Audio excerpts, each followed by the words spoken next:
નમસ્કાર વિદ્યાર્થી મિત્રો આજે આપણે આ વિડીયોની અંદર ધોરણ 6 વિષય ગુજરાતી સ્વાધ્યાયન પોથીનો પાઠ નંબર 6 તડકીમાં ઘોરે પરપોટાજી।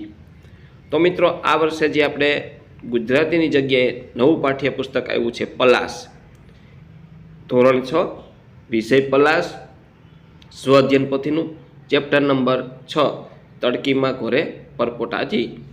તો જોઈએ આપણે આ ચેપ્ટર નંબર પાઠ નંબર 6નું સંપૂર્ણ સોલ્યુશન। તો મિત્રો આવા જ સોલ્યુશન મેળવવા માટે આપણી ચેનલને સબસ્ક્રાઈબ કરો અને આ વિડીયો તમારા મિત્રો સાથે શેર કરો। બીજું કે મિત્રો આપણી યુટ્યુબ ચેનલ પર ધોરણ 6ના સ્વાધ્યાયન પોથીના દરેક વિષયના સોલ્યુશન મૂકેલા છે, જે તમને મારી યુટ્યુબ ચેનલના પ્લેલિસ્ટમાંથી મળી જશે।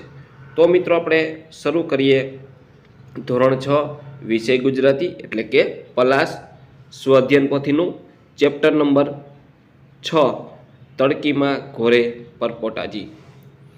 તો શરૂ કરીએ। પ્રશ્ન પહેલો, નીચે આપેલા પ્રશ્નના જવાબ પાઠને આધારે લખો। પરપોટાને કશીએ પરવા નહીં એવું શા પરથી કહી શકાય છે?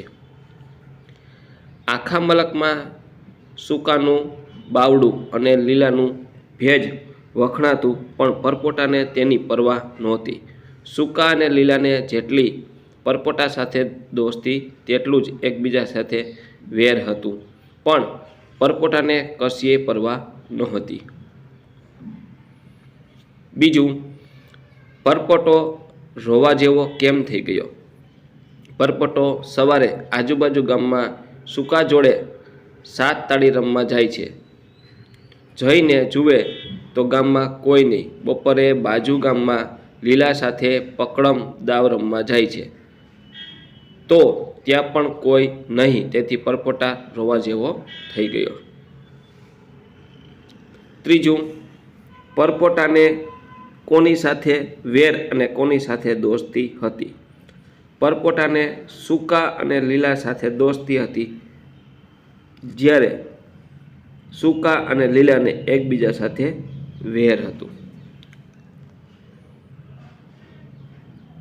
ત્યાર પછી ચોથું છે, સૂકો અને લીલો કેમ મૂંઝાયા હશે? દુકાળને 4 આંખો અને 40 હાથ હતા। એ તો આંખો ફેરવે કૂવા તળાવ સુકાઈ જાય અને 20 ખોબે જેમ ખેતર ખૂટતા જાય, માટે સૂકો અને લીલો મૂંઝાયા। ચાંદો નિશાસા નાખતો શું બોલ્યો? ચાંદાએ નિશાસા નાખીને દુકાળને પૂછ્યું કે ભાઈ, તું જવાનું શું લઈશ? ત્યાર પછી પ્રશ્ન 2 આવે છે, તડકી કાવ્યને વાર્તા સ્વરૂપે લખો। પોષ મહિનાની તડકી, આ તડકી ટેકરીએ અથડાય તો અંધારું ચાલ્યું જાય અને ટેકરીના ઢાળ ઉપરથી તેજ રેલાય। આ તડકીના અંજવાળામાં રસ્તો પણ મેલા ઘેલા હતો, તે નાઈને ચોખ્ખા થઈ જાય છે। તે વાડીએ વાડીએ વાત કહેવા ઘડીક ઊભી રહે છે, અને આ તડકીના અંજવાળામાં ધૂળ પણ સોનેરી લાગે છે। ઘાસ તડકીનું ઓઢણ છે, અને તે ઓઢણ તણખલાના દોરાથી સીવીને બનાવ્યું।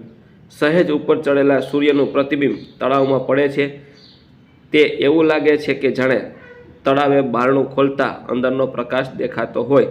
તો આવી છે પોષની તડકી। ત્યાર પછી પ્રશ્ન 3 આવે છે, નીચેના શબ્દનો ઉપયોગ કરી અર્થપૂર્ણ ફકરો બનાવો। પરપોટો, જીવન, બુડબુડ, તરાપો, તડાંગ, લહેર અને રોટલા। એક હતો પરપોટો, ખારી નદીની વચ્ચે તેનું ઘર અને ઘરનું નામ તરાપો। નદીની લહેરમાં તરાપો તર્યા કરે અને પરપોટો ફર્યા કરે। તે રમીને તરાપે જાય ત્યારે હવાનો લાડુ જમે ને ચાંદો ઉગતા પહેલાં જ બુડબુડ નસકોરા બોલાવતો ઊંઘી જાય, એવું તેનું જીવન હતું। 40 હાથવાળો દુકાળ આવતા આજુબાજુ ગામના સૂકો માંડ રોટલો રઝળતો, અને આખરે દુકાળને કારણે ચાંદાનો નિશાસો સીધો પરપોટાના પેટ પર જઈને તડાંગ દઈને ટકરાયો ને પટાક કરતો પરપોટો ફૂટી ગયો।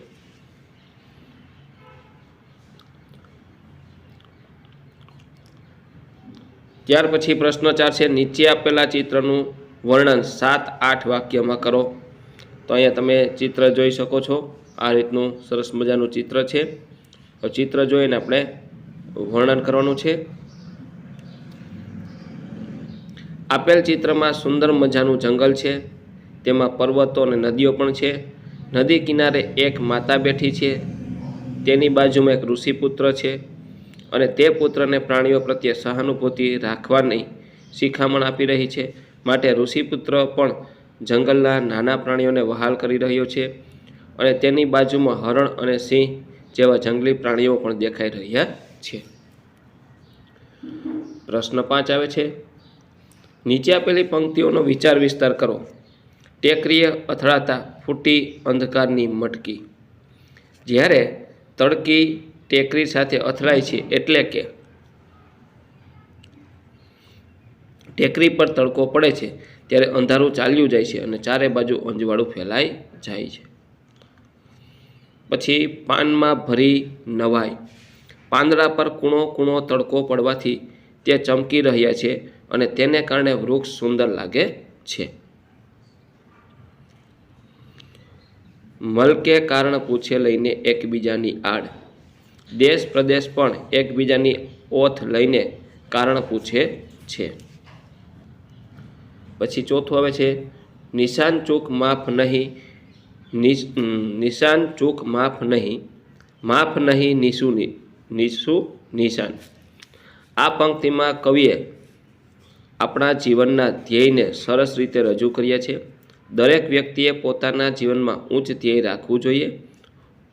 ઉચ્ચ ધ્યેય પરિપૂર્ણ ન થાય તે સમજી શકાય, પરંતુ નીચું ધ્યેય રાખવાની મનોવૃત્તિ ક્યારેય ચલાવી શકાય નહીં. ત્યાર પછી 5મું, જગતમાં સહુ ઝેરમાં સૌથી કાતિલ વેરનું. આ પંક્તિમાં કવિ કહેવા માગે છે કે આ જગતમાં ઘણા બધા ઝેર જોવા મળે છે, પરંતુ આ બધા ઝેરોમાં સૌથી ખતરનાક ઝેર હોય તો તે વેર એટલે કે દુશ્મની છે. માટે આપણે કોઈ સાથે વેર ન રાખવું. ત્યાર પછી પ્રશ્ન 6, ઉદાહરણ મુજબ વાક્યનો વિસ્તાર કરો. બરાબર, અહીંયા તમને એક ઉદાહરણ આપ્યું છે, એના આધારે આપણે વાક્ય બનાવવાના છે. એવા પહેલું છે, આકાશમાં વાદળો ચડી આવ્યા. કોરા ધાકોડ આકાશમાં વાદળો ચડી આવ્યા. કોરા ધાકોડ આકાશમાં કાળા ડિબાંગ વાદળો ચડી આવ્યા. ત્યાર પછી નદી વહે છે. નદી ખળખળ વહે છે. નદીમાં પાણી ખળખળ વહે છે. ત્યાર પછી ગાય દૂધ આપે છે. ગીર ગાય દૂધ આપે છે. ગીર ગાય મીઠું દૂધ આપે છે. ત્યાર પછી પાણીમાં નાવડી તરે છે. ઠંડા પાણીમાં નાવડી તરે છે. ઠંડા પાણીમાં નાની સુંદર નાવડી તરે છે. ત્યાર પછી 5મું, મોર નાચે છે. મોર કળા કરીને નાચે છે. રૂપાળો મોર કળા કરીને નાચે છે.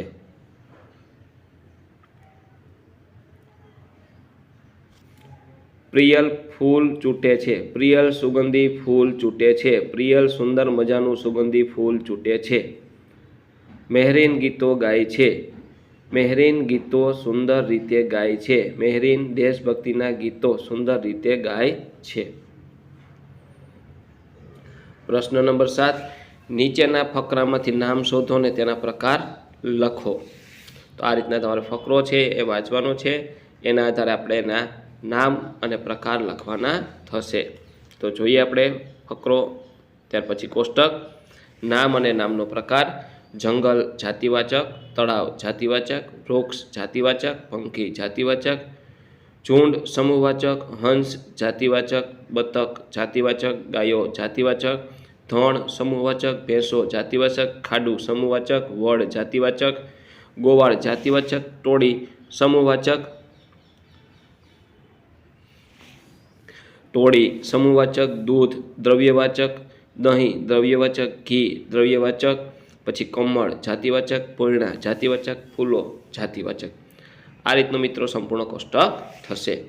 ત્યાર પછી પ્રશ્ન નંબર 8 આવે છે, નીચે આપેલ વાક્યમાંથી ભૂલ શોધો અને ભૂલ સુધારીને વાક્ય ફરીથી લખો.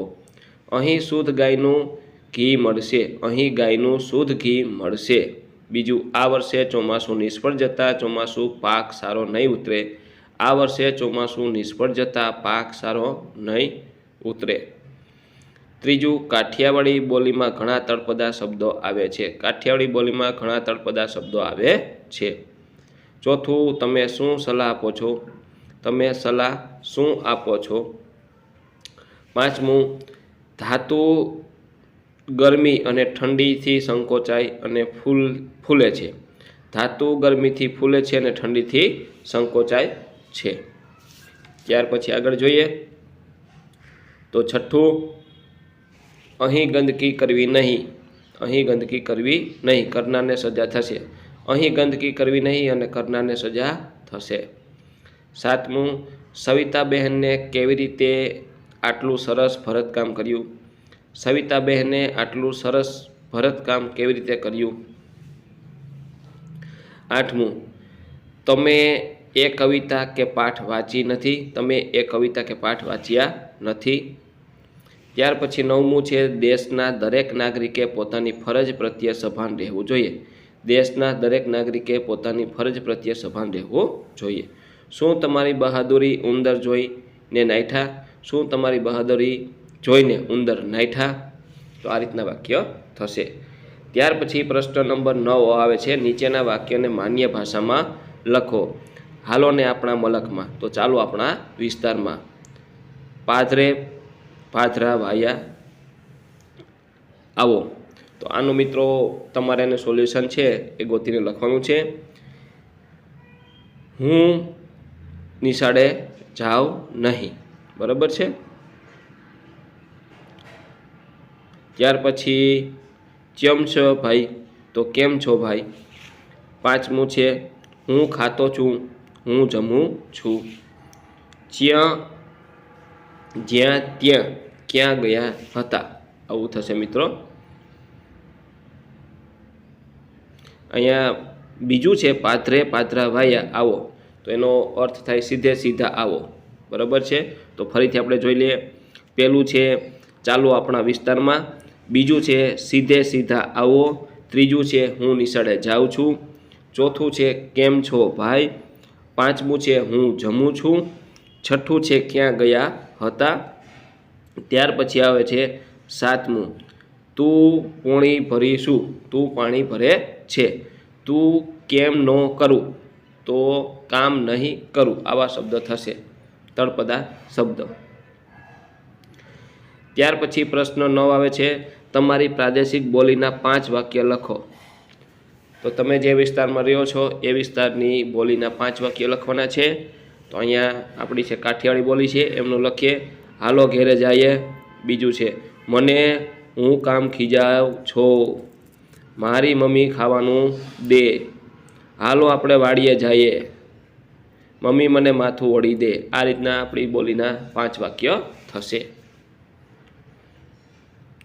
ત્યાર પછી પ્રશ્ન 10 આવે છે, તમારી રાશિ કઈ છે? તમારી રાશિના અક્ષરો પરથી નામ બનાવો. તો અહીંયા મિત્રો એક તમને ઉદાહરણ આપ્યું છે, ન અને ય.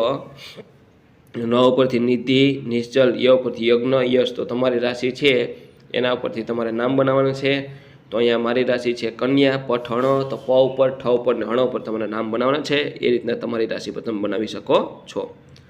ત્યાર પછી 11મું આવે છે, કોષમાં આપેલા શબ્દને યોગ્ય સ્થાને મૂકો. પહેલાં કદી ન બન્યું હોય એવું. તો અભૂતપૂર્વ. સહન ન કરી શકાય તેવું. અસહ્ય. વણ તૂટેલા ચોખા. અક્ષત. સહેલાઈથી ન મળે તેવું. દુર્લભ. શ્રદ્ધાપૂર્વક આપેલી અંજલિ. શ્રદ્ધાંજલિ.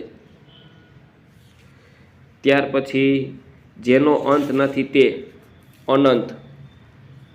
નવરાત્રિનો સમૂહ. નવરાત્રિ. વધારીને વાત કરવી તે. અતિશયોક્તિ. નમે નહીં તેવું. અણનમ. કશા ફેરફાર વિનાનું. અંકબંધ. ત્યાર પછી મિત્રો પ્રશ્ન નંબર 12 આવે છે, આ એકમમાંથી તમને ગમતા 5 વાક્ય લખો. તો પેલું, હવાથી બનેલો ને પાણીથી મઢેલો. પરપોટાને કશીએ પરવા નહીં. સૂકાને લીલા જેટલી ને પરપોટા સાથે દોસ્તી એટલી જ એકબીજા માટે વેર. ચોથું, રોજ એક વાર બંને દોસ્તો જોડે રમવા જાય છે. પરપોટો તો રોવા જેવો થઈ ગયો. ત્યાર પછી પ્રશ્ન 5 બ આવે છે. તમને ગમતા શબ્દ શોધો અને એ શબ્દનો ઉપયોગ કરીને 5 વાક્ય લખો. પરવા, પરપોટો, દોસ્તીને બગાસું. મીનાના કામની કોઈને પરવા નહોતી. પરપોટો રંગબેરંગી હતો. ગીતા અને સીતા પાકી દોસ્ત હતી. ભેજામાં તો તેને કોઈ પહોંચે નહીં. મને ઊંઘ આવે ત્યારે બગાસા આવે છે. તો મિત્રો આ તો આપણું ધોરણ 6 વિષય ગુજરાતી એટલે કે પલાસની સ્વ અધ્યયન પોથીનું પાઠ નંબર 6નું સંપૂર્ણ સોલ્યુશન જોયું. મિત્રો આવા જ સોલ્યુશન મેળવવા માટે આપણી ચેનલને સબસ્ક્રાઈબ કરો અને આ વિડીયો તમારા મિત્રો સાથે શેર કરો. બીજું કે મિત્રો આપણી યુટ્યુબ ચેનલ પર ધોરણ 6ના સ્વ અધ્યયન પોથીના દરેક વિષયના સોલ્યુશન મૂકેલા છે, જે તમને મારી યુટ્યુબ ચેનલના પ્લેલિસ્ટમાંથી મળી જશે.